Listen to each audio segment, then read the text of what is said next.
തിരുവല്ലാമലയുടെ ഹൃദയഭാഗത്ത് കുട്ടികൾക്കായി ഒരു വിനോദ കേന്ദ്രം ആനമല ഹോം സ്റ്റേ പൊന്നോമനകൾക്കായി ഒരുക്കിയിരിക്കുന്നു വിപുലമായ play park.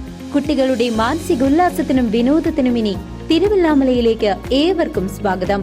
Anamala home stay, Kattukulam, Thiruvillwamala. Mullurkara Vazhakode ജാറം ആണ്ടുനേർച്ചയുടെ ഭാഗമായി നടന്ന ദിക്ര സമ്മേളനം പ്രൗഢമായി. നിരവധി വിശ്വാസികൾ പങ്കെടുത്തു. വാഴക്കോട് ജാറം ആണ്ടുനേർച്ചയുടെ ഭാഗമായി നടന്ന ദിക്കറ വാർഷിക സമ്മേളനത്തിൽ നിരവധി വിശ്വാസികൾ പങ്കെടുത്തു. സയ്യിദ് എം പി കുഞ്ഞിക്കോയ തങ്ങൾ ഉദ്ഘാടനം ചെയ്തു. ഞായറാഴ്ചയാണ് മറുപൂരിൽ അന്നദാനം നടക്കുന്നത്.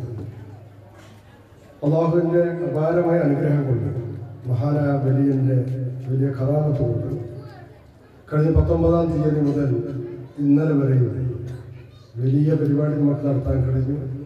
ഇന്നും ആ പരിപാടിയുടെ തുടർച്ച എന്നാണ് സകലമാന സഹോദരിമാരും സഹോദരങ്ങളും പങ്കെടുക്കുന്ന ദിക്ർ വാർഷിക ദുആ മജ്ലിസ് നടക്കാൻ പോവുകയാണ്. നമ്മുടെ ഈ മണ്ണിൽ മഹാനായ ചാപ്പനങ്ങാടി ബാപ്പു മുസ്ലിയാർ ഖദ്ദസുല്ലാഹു സിർറഹുൽ അസീസ് മഹാനവറുകളിലേക്ക് അയിലക്കാട് സിറാജുദ്ദീൻ വലിയിൽ നിന്ന് കൈമാറി ചാപ്പനങ്ങാടി ബാപ്പു മുസ്ലിയാരിലൂടെ പേരക്കുട്ടി ഉസ്താദിലേക്ക് കൈമാറി നമുക്കിവിടെ കിട്ടിയിട്ടുള്ളതാണ് നാം ഇവിടെ പതിവായി ചൊല്ലി വരുന്ന ദിക്ർ. മഹാനായ പേരക്കുട്ടി ഉസ്താദിന്റെ ജീവിതകാലത്ത് തന്നെ അദ്ദേഹത്തിൻ്റെ പിൻഗാമി എന്ന രീതിയിൽ അദ്ദേഹം നിർദ്ദേശിച്ച ആളാണ് ബഹുമാനപ്പെട്ട കുഞ്ഞിക്കോയ തങ്ങൾ. എല്ലാ വർഷവും കൃത്യമായി വളരെ നേരത്തെ നമ്മുടെ പരിപാടിക്ക് അദ്ദേഹം എത്തിച്ചേരാറുണ്ട്. ആ പ്രിയപ്പെട്ടവർക്ക് അള്ളാഹു ആഫിയത്തുള്ള ദീർഘായുസ്സ് പ്രദാനം ചെയ്ത് അനുഗ്രഹിക്കുമാറാകട്ടെ. നമുക്ക് എല്ലാവർക്കും റഹ്മാനായ റബ്ബ് ആഫിയത്തുള്ള ദീർഘായുസ്സ് പ്രദാനം ചെയ്ത് അനുഗ്രഹിക്കുമാറാകട്ടെ. സയ്യിദ് എം പി പിച്ചിക്കോയ തങ്ങൾ പഴയ ലക്കിടി ദിക്കർ വാർഷിക പ്രാർത്ഥനാ സമ്മേളനത്തിന് നേതൃത്വം നൽകി. സ്വാബിർ യാമിനി അൽ മദാനി കുറുകമ്മാട് മുഖ്യപ്രഭാഷണം നിർവഹിച്ചു.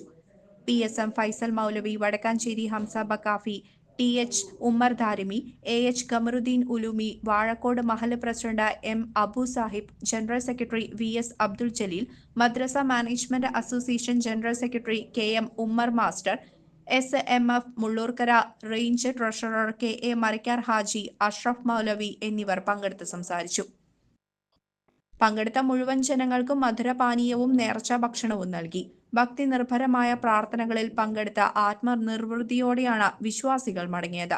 ശനിയാഴ്ച രാവിലെ 10 മണിക്ക് ജാതി മതഭേദമന്യേ ആയിരങ്ങൾ പങ്കെടുക്കുന്ന അന്നദാനത്തോടുകൂടി ഈ വർഷത്തെ ആണ്ട് നേർച്ചയ്ക്ക് സമാപനം കുറിക്കും. CCV news, Chelakkara.